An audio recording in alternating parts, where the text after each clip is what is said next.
धनंजय मुंडेंच्या व्यासपीठावर एका व्यक्तीची उणीव आहे या विधानावर धनंजय देशमुखांनी जोरदार प्रहार केलाय।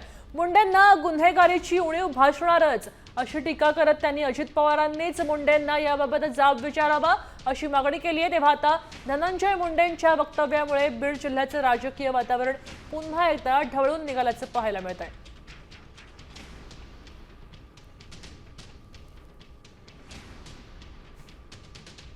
वाल्मिक कराडची उणीव भासते, जाणीव भासते असं धनंजय मुंडेंनी आज वक्तव्य केले। कसं बघता या वक्तव्याकडे तुम्ही?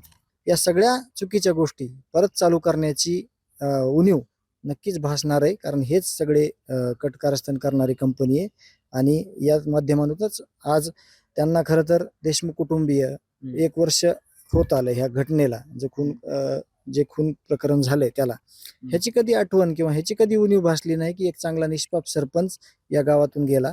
परंतु जो गुन्हेगार आहे, ज्याने अनेक खोट्या केसेस, अनेक खोटे गुन्हे किंवा अनेक चुकीच्या प्रकारचं या जिल्ह्यामध्ये ज्या गोष्टी माजवलेल्या होत्या त्याची मात्र उणीव यांना प्रामुख्याने भासली।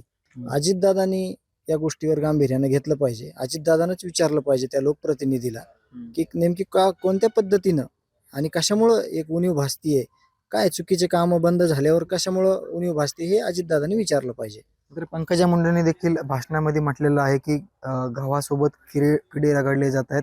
कोणत्या ना कोणत्या प्रकरणामुळे किंवा एखाद्या प्रकरणामुळे ज्या व्यक्तीमध्ये काही रोल नसतोय त्याला देखील गोवलं जातं असं पंकजा मुंडे म्हणाले। अजिबात जे चुकीचे लोक आहेत त्यांनाच ह्या प्रकरणामध्ये गोवलेलं आहे, ते पण पुराव्यानिशी। साम टीव्हीसाठी योगेश काशीद, मस्साजोग, बीड।